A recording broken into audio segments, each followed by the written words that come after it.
Pajjiżna issa huwa l-uniku pajjiż Ewropew fejn l-uffiċċju tal-Prim Ministru qed jiġi investigat għal assassinju ta' ġurnalista, fejn il-Kummissarju tal-Pulizija jipproteġi l-kriminali u fejn l-Avukat Ġenerali jiddikjara mal-midja li xogħlu huwa li jikser il-Kostituzzjoni. Hekk qal il-kap tal-Partit Nazzjonalista Adrian Delija meta kien intervistat fuq Net FM. U qal li hu ta' għajb li ż-żewġ kontestanti għal kariga ta' mexxej tal-Partit Laburista qed jagħtu l-barka l dak kollu li ġara f'pajjiżna.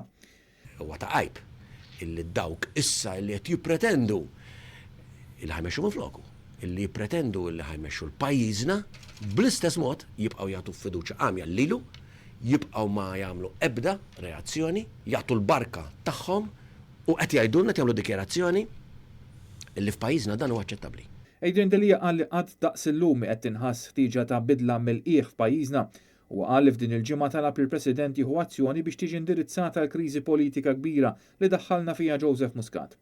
Minnaħa tiegħu l-Uffiċċju tal-President iddikjar l-Kostituzzjoni ta' Malta ma tagħtihx is-saħħa li jagħmel dan sakemm Joseph Muscat jibqa' jkawdi l-fiduċja tal-grupp parlamentari tiegħu. Għalhekk għandhom ikunu d-deputat Prim Ministru, il-kontestanti għal kariga ta' Prim Ministru u l-grupp parlamentari Laburista li jieħdu azzjoni u jneħħu minnu fih lil Joseph Muscat minn Prim Ministru fl-interess nazzjonali. U qal l-Oppożizzjoni qed tagħmel xogħla u qed tibqa' tħares l-obbligi tagħha skont il-Kostituzzjoni u għalhekk il-Partit Nazzjonalista se jibqa' determinat li jġib l-interess nazzjonali qabel kollox. Il-partit iwa xogħol jew il-Parlament għal fuq minn xahar, dak iwa, kull ma kien hemm bżonn, jiġri ħallew il-pajjiż on hold, jiġri li jrid bih, ħalli jsewwu l-ħsara u d-diviżjonijiet u l-ġlied li għandhom fil-partit tagħhom. Dik iwa, dik importanti kienet, imma biex jagħmlu l-aqwa ġi tal-pajjiżna dak m'għamlux. Adrian Delija fakkar kif din il-ġimgħa rebaħ kawża kostituzzjonali li tagħtu id-dritt li ilu mċaħħat lilu bħala kap tal-Oppożizzjoni għal 18 xahar sħaħ u nata kopja tar-rapport dwar l-inkjesta Egrant. Dan wara l-Qorti Kostituzzjonali ddikjarat li l-Avukat Ġenerali kisirlu d-drittijiet fundamentali tiegħu kif protetti mill-Kostituzzjoni u l-Konvenzjoni Ewropea ta' Drittijiet tal-Bniedem. Biex bekk, apparti li kiser id-dritt tal-libertà tal-espressjoni, kiser ukoll id-dritt li ma jiġix diskriminat politikament. Minflok ir-riżenja minnu fih, l-Avukat Ġenerali baqa' fil-kariga meta l-pożizzjoni tiegħu mhix aktar tenibbli.